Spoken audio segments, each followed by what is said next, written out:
पलायन की कोई मुसलमान किसी हिंदू को भगा रहा है, ऐसे पलायन से अगर आप वाकिफ़ हैं तो आप मुझे बता दीजिए, मैं मिल लूँगी उनसे जाकर। लेकिन पूरी बीजेपी तो इसी मुद्दे पे यहाँ बात कर रही है। बीजेपी के कहने से क्या फ़र्क पड़ता है? बीजेपी तो बहुत सारी झूठी बातें कहती है, हम सबका यकीन करने लगेंगे। सुनेंगे दोस्तों इकरा हसन की एक इंटरव्यू जो अभी खूब चर्चा में चल रहा है। उससे पहले बता दूं दोस्तों, अमेरिका चुनाव फलस्तीन समर्थक महिला रशीदा तालिब और इल्हान उमर ने जीत दर्ज की। चलिए पहले सुनते हैं वीडियो को। तो आपसे गुजारिश है वीडियो को लाइक कीजिए और चैनल को जरूर सब्सक्राइब कीजिए। के सामने जो है पूरा जो मुद्दा जो है कैराना में अब वो बन चुका है पलायन का।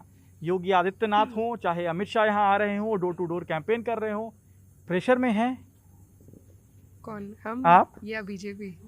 बीजेपी तो साफ जाहिर है प्रेशर में है, हम कोई प्रेशर में नहीं है। उनका मुद्दा खोखला है बिल्कुल ही। 2017 में भी उनका यही मुद्दा था और उसके बाद 5 साल के लिए वो भूल गए।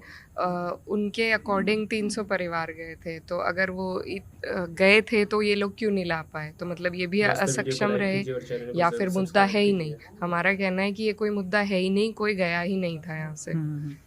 आपके भाई जो नाहिद हसन है उनके ऊपर गुंडा एक्ट इन तमाम चीज़ों पे उनको ऊपर आरोप है, उनके ऊपर बड़ा गंभीर है ये आरोप। कैसे आप वोटर के बीच में कैसे कन्विंस करेंगे वोटर को जब ऐसे आरोप लगते हैं? तो आप भी अभी हमारे कैंपेन के पीछे थे, तो दिक्कत कोई नहीं है क्योंकि हम ग्राउंड पे रहते हैं, पब्लिक के बीच में रहते हैं और पब्लिक सारी जानकारियों से अवगत है कि वो किस तरह के आदमी हैं, क्या उन्होंने ऐसे कारनामे किए हैं जिसके बिना पर उन पर ये एक्ट लगाई गई है। ऐसा कुछ भी नहीं है, ये सब बेसलेस है, सभी झूठे मुकदमे हैं, सिर्फ पॉलिटिकली मोटिवेटेड हैं। आपके सामने जो है कहा जा रहा है कि ये जो है बेटी और बहन वाला चुनाव हो गया है। 2 महिला कैंडिडेट हैं आपके सामने। जो सिंह परिवार है, हुकुम सिंह जो सांसद थे, उनकी बेटी मृगांका हैं। दोस्तों वीडियो को लाइक क्या कहिएगा? अपने टफ फाइट है क्योंकि लगातार हुकुम सिंह बहुत सालों तक यहाँ पर उनका मतलब कहते हैं दबदबा रहा है इस सीट पर। जी जी बिल्कुल। फ़ाइट तो कोई भी कैंडिडेट हो, फ़ाइट ही होती है और अभी जो हमारी कैंडिडेट हैं उनसे भी उसी तरह की फ़ाइट है। और मैं ये कहना चाहती हूँ कि बेटी तो मैं भी हूँ यहाँ की, पहले मैं बेटी ही हूँ, बहन तो बाद में हूँ। बीजेपी जो है वो पलायन का मुद्दा उठा रही है और कहा गया कि योगी आदित्यनाथ ने कहा कि यहाँ से जो पलायन करके चले गए थे लोग वो वापस आ गए हैं, कई सारे लोग वापस आए हैं और उस पर अपनी मतलब सरकार की वो उपलब्धि गिना रहे हैं। क्या सच्चाई है यहाँ की? अगर आप बताएं तो आपके हिसाब से की सच्चाई क्या है? ये एक खोखला मुद्दा है। पलायन ना तो हुआ और ना ही जब हुआ ही नहीं तो कोई वापस भी नहीं आया है। यहाँ पर सबसे बड़ा मुद्दा एम्प्लॉयमेंट का है। कैराना में पास में पानीपत पड़ता है और हमारे यहाँ के काफ़ी लोग रोज़ाना वहाँ आना जाना करते हैं काम के सिलसिले में, तो एम्प्लॉयमेंट एक बड़ा मुद्दा है। और जितने लोग अब कारोबार के चक्कर में एक आध लोग कोई गए हैं, उनके अभी भी बाहरी कारोबार है, ये सिर्फ टोकन के तौर पे उनको लाकर दिखा रहे हैं। और पलायन जैसे इन्होंने दर्शाया था कि एक धर्म विशेष का यहाँ से पलायन हुआ है, वो बिल्कुल ही झूठ बात थी। कुछ चंद लोग अपना कारोबार जैसे बढ़ता है, आदमी बड़े शहर की तरफ जाता है, कैराना एक छोटा कस्बा है, तो 2-3 फैमिलीज़ कारोबार बड़ा होने की वजह से यहाँ से गए थे, उन्हीं को ये लेकर आते हैं और उन्हीं का टोकन प्रचार करते हैं। लेकिन मृगांका जो आप उनकी बात कर रही हैं और उनकी पार्टी की बात कर रही हैं, लेकिन इतना एक चीज़ तो है कि यहाँ से लोग गए थे, पलायन किया था उन्होंने, ठीक है, और वो क्राइम जो इशू है यहाँ पे, क्राइम का एक बड़ा इशू रहा है यहाँ पर। जो दुकानदार हैं, व्यापारी हैं, वो चाहे अक्रॉस द रिलीजन, चाहे वो मुसलमान हो हिंदू, उनकी एक शिकायत रही कि यहाँ पे क्राइम तो रहा है। ये सच्चाई को आप एक्सेप्ट करेगी ना? Kairana is not an island, अलग से नहीं है। कैराना यूपी का ही पार्ट है। जितना क्राइम पूरे ही प्रदेश में है उसी हिसाब का यहाँ पर भी है। ऐसे कोई यहाँ पे अलग से कुछ प्रचंड किस्म का क्राइम नहीं, ना तो था ना अब है। चलिए, तो आप भाई की तरफ, अभी भाई जेल में है, आपने पर्चा दाखिल किया है, जीतते हैं तो 3 सबसे पहला काम क्या होगा? सबसे पहले development, infrastructure development, employment, better employment opportunities और एजुकेशन की फील्ड में हम काम करें। दोस्तों स्पीच सुनने के बाद आप अपनी राय में क्या कहना चाहते हैं नीचे कमेंट बॉक्स में ज़रूर बताएं।